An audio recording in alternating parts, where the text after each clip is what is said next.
mga kababayan, galit na galit etong si Binoy.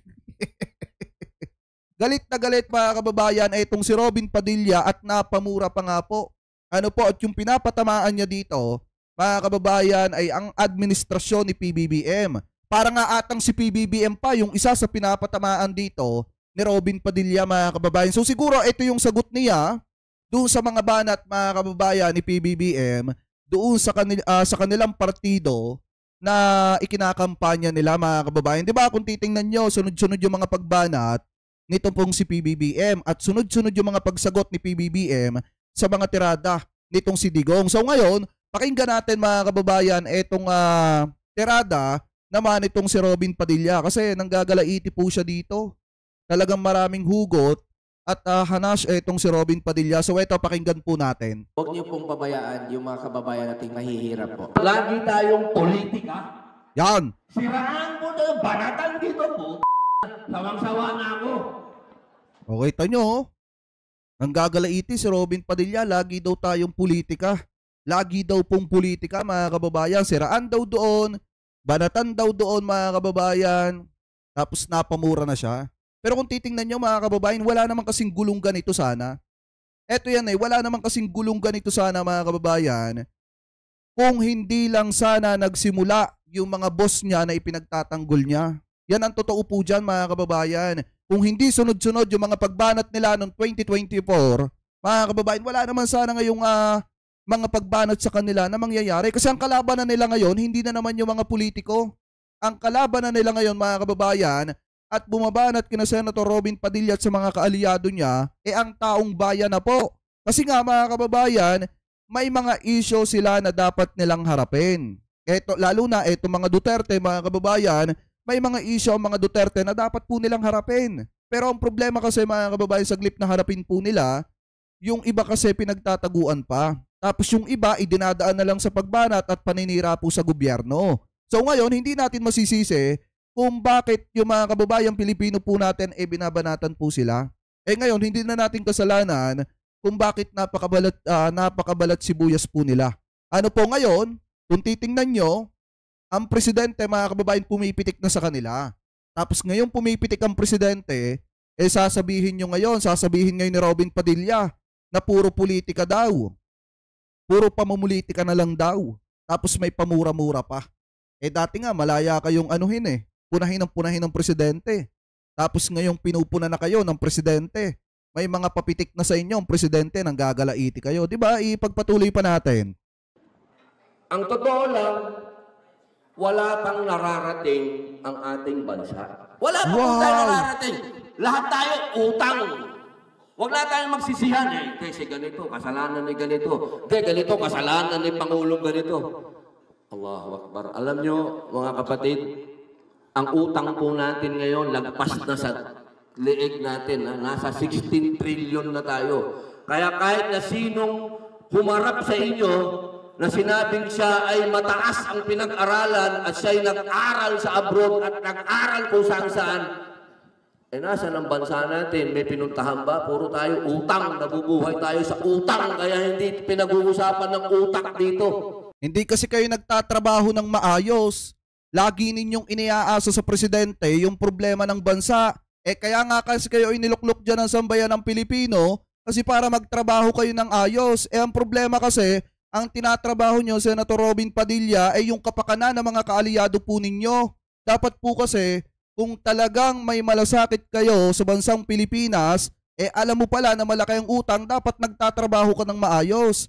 Dapat nag-iisip ka ng tamang batas na makakatulong sa ating gobyerno para maiwasan yung utang. Dapat ganyan po yung ginagawa ninyo. Kasi sa totoo lang, mga kababayan, kaya lang naman kasi lumalaki din ang utang ng Pilipinas. Kasi kita nyo ang lalaki ng sahod nila. Anong ginagawa nila? Nagtatrabaho ba ng maayos? Diba? Kini-question nila, napakalaki ng utang ng Pilipinas. May ginagawa ba sila dyan para mapababa ang utang ng Pilipinas? Parang kung titingnan natin kasi dito, parang napaka-perfect ni Senator Robin Padilla. Parang akala niya may ginawa siya para mapababa ang utang ng Pilipinas. Kaya ka nga niluklok na senador dyan Diba? Anong silbi ng posisyon mo? Kung hindi mo pagtatrabahuan yan. Kung hindi ka magtatrabaho para tulungan ng gobyerno, para tulungan si PBBM.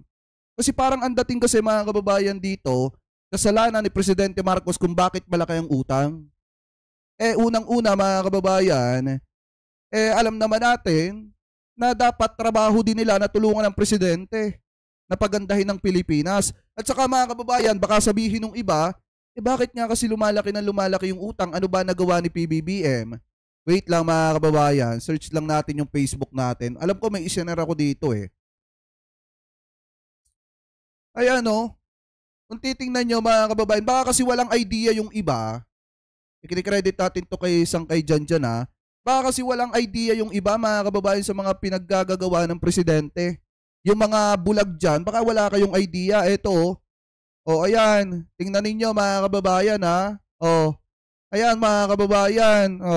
Dire-diretso lang natin. Kasi baka hindi alam ni Senator Robin Padilla yung tinatahak na tagumpay mga kababayan ng bansang Pilipinas. Alam natin, mahal. Mataas ang inflation mga kababayan. Mataas ang presyo ng bilihin ngayon. Pero ginagawa ng Presidente ang lahat.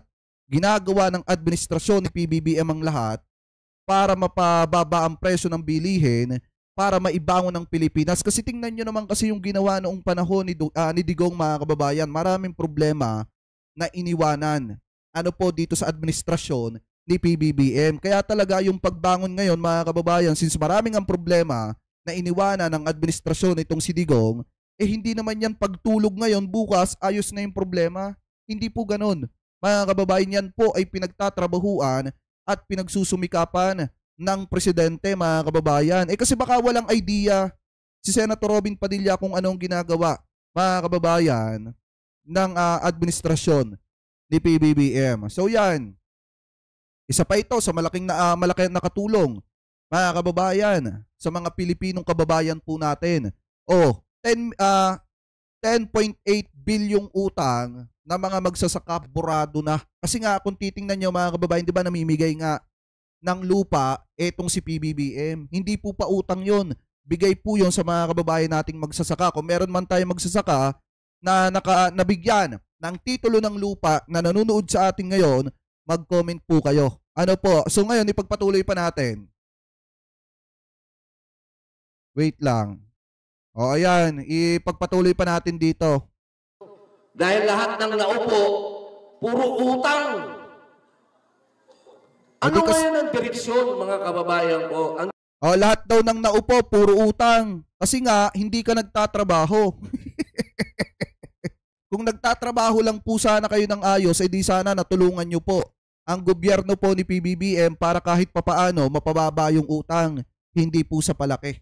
Lalo na at malaki ang iniwang problema ng administrasyon ni dating Pangulong Duterte sa administrasyon ni PBBM. Ipagpatuloy pa natin. Ang direksyon natin, kailangan merong forma ang gobyerno natin na tama. Kasi ang problema, hindi na yung tao. Ang problema natin, yung sistema natin. Yung sistema natin, paikot-ikot, pare-parehas. Hindi ba kayo nagsasawa? Sabi ni Robin Padilla, mga kababayan, dapat daw po merong reforma na tama. Di dapat isinusulong mo yung federalismo. Diba sabi mo, maganda. Pagka naisakatuparan yung federalismo nung panahon na nangangampanya ka at binubola mo kaming lahat at hinihingi mo yung boto namin. Dapat, tinatrabaho mo na maisakatuparan mo yung federalism na sinasabi mo. Yung federalismo, yung ipinangako mo sa taong bayan. Lakas-lakas kasi na loob ninyong mangako, hindi nyo pala kayang tuparin. Tapos ngayon magrereklamo ka kung bakit baon ng baon ang Pilipinas sa utang. Tapos ngayon sasabihin mo na parang kasalanan pa ng gobyerno ni PBBM kung bakit ang Pilipinas nagkakaganito sa tingin mo. Diba mga kababayan, hindi ba siya nahihiya? Parte siya ng gobyerno ni PBBM. Senador siya na iniluklok ng sambayan ng Pilipino at senador siya ngayon. Pero dahil nga mga kababayan, ang pinagtutuunan nila ng pansin, ang kanilang tinitingnan ay yung mga kaalyado po nila, hindi nila namamalayan na parang ang presidente na lang at yung gabinete niya ang nagtatrabaho para maibangon ang Pilipinas mga kababayan. Alam nyo, nakakatawa lang isipin na sa kanya pa talaga nang gagaling yung mga ganyang klase ng salita. Nasaglip na manahimik na lang kasi wala pa naman ata siyang nagagawa, mga kababayan, hindi niya pa magawa yung simpleng pananahimik. Ano po, ipagpatuloy pa natin. Nakakasawa na ho. Makikibagay tayo sa bagong upo. May bagong dadating, makikibagay na naman tayo. Ang nangyayari sa atin, wala ho eh. Puro tayo pakikibagay. Ang pag-gobyerno ay hindi pakikibagay. Tandaan niyo yan. So ganito, kung ayaw pala ni Robin Padilla, mga kababayan, na nakikibagay sa bagong upo, ibig sabihin yung presidente, dapat isulong na natin yung charter change, mga kababayan. Dapat wag na nating patapusin wag na nating tapusin ang termino ni PBBM. Ituloy-tuloy na, 'di ba? Katulad ng termino ni Marcos Sr., mga kababayan. Dapat ganoon na lang. Hindi na yung papalit-palit pa ng presidente. Kasi mga kababayan, sa totoo lang, kung ayaw pala ni Robin Padilla na nakikibagay sa mga bagong upo, especially na presidente, mga kababayan, dapat wag nang palitan si PBBM, dire-diretso na lang yung kanyang termino, katulad ng termino ng kanyang tatay. At least yun, mga kababayan, alam natin na makakabangon pa ang Pilipinas. Ano po, kasi yun yung sinasabi niya eh. Nakakapagod na makibagay. Ganun na lang at ganun na lang yung nangyayari. Nakakatawa nga kasi lakas ng loob niya magsalita ng ganyan. Kita naman ng taong bayan yung ginagawa niyang trabaho. Anyway, ipagpatuloy pa natin. Gobyerno ay isang diretsong direksyon na kailangan sumunod tayong lahat. Kapag hindi tayo sumunod, eto tayo.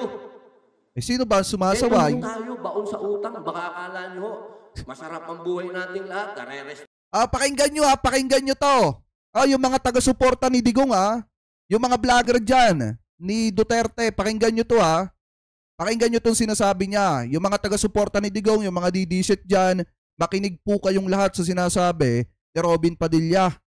Ang gobyerno ay isang diretsong direksyon na kailangan sumunod tayong lahat. Kapag hindi tayo sumunod, eto tayo. Ayan. Eto ho tayo, baon sa utang. Baka akala nyo. Yung mga didisit dyan, si Robin Padilla na nagsabi, si former President Duterte. Sana marinig po yung sinasabi ni Robin Padilla. Ang gobyerno po natin ay may tinatahak na diretsong daan. Kung hindi kayo susunod, ganito yung mangyayari, baon talaga sa utang. Yun yung sinasabi niya, mga kababayan. Ngayon, sino ba yung hindi sumusunod sa gobyerno? Sino ba yung sumasaway sa gobyerno, mga kababayan? Di ba sila din? Yung mga kaalyado niya, dapat yun yung pinagsasabihan niya. Ayaw kong isipin, mga kababayan, na ito ay pasimpleng patama ni Robin Padilla kay Duterte at doon sa mga troll nitong si Digong. Especially doon sa mga vlogger, doon sa mga kaalyado niya na ayaw sumunod sa gobyerno at puro pagsuway sa gobyerno yung ginagawa. Kasi mga kababayan, sa totoo lang, ang isa sa pinapatamaan niya dito, administrasyon ni PBBM. Si PBBM, mga kababayan, kasi yung tinutukoy niya na kahit mag-aral sa sa ibang bansa, nasaan yung bansa natin ngayon? Diba? Tinutukoy niya nung umpisa. So ngayon, ang iniisip ko dito, ang pinapasaringan niya dito, hindi na yung gobyerno yung mga kasama niya na sumusuway sa ating gobyerno, mga kababayan. Ano po, ipagpatuloy pa natin. Masarap ang buhay nating lahat. Restaurant tayo. Lahat po tayo. Ang ekonomiya natin, utang Kaya ho, pag kami lumalabas sa inyo, lumalapit sa inyo mga taga-gobyerno, mga naka-Amerikana, huwag kayong masyadong bumilib. Kasi lahat tayo utang. So ano ang solusyon? Ang solusyon ho, gumaya tayo sa mga bansang kapitbahay natin. Sino ba yung mga kapitbahay natin? Japan, Thailand. Japan po kasi nasa kabila. Tayo na Southeast Asia. Hindi, tumbukin mo na, China. Tumbukin mo na, China. ASEAN tayo, ASEAN. Yung saksakan ng talino. Wala pong nangyari sa mga saksakan ng talino, ninakawal lang tayo lahat.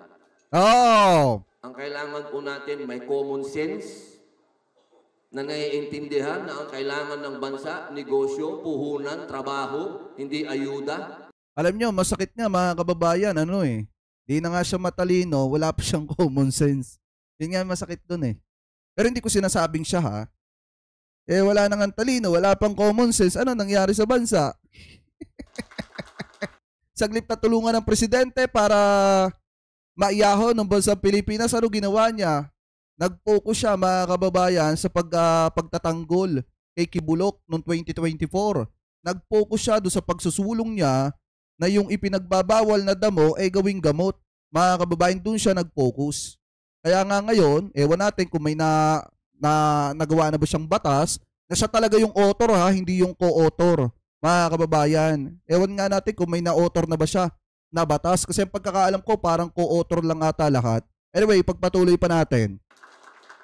Mabuti sana kung yung ayuda galing sa kita natin. Hindi naman ho tayo kumikita. Galing ho sa utang. Ako po si Kapitana Alea Bidua ng Yun yung sabi ni Robin Padilla, mga kababayan. Yung mga taga-suporta dyan ni Digong sumunod kayo sa gobyerno, huwag kasi kayo puro palag. Huwag kayong puro kontra. Kasi yung ginagawa nyo, puro kontra kayo sa gobyerno. Di naman kayo nakakatulong. Diba mga kababayan, kaya dapat suportahan nyo ang gobyerno, suportahan ninyo ang Kamara, ang Senado, hindi yung puro kokontrahin nyo. Sila mga kababayan, puro kontra sila Yung kanya mga kaalyado, hindi niya mapagsabihan. Mismong yung presidente, nagbabanta sa buhay ng may buhay, nasa likod siya, hindi niya mapagsabihan. Tapos ngayon, magre-react na parang perfect at walang nagagawa mga kababayan na masama. Anyway, mga kababayan, comment below na lamang po kung ano po masasabi nyo. Hingil po dyan.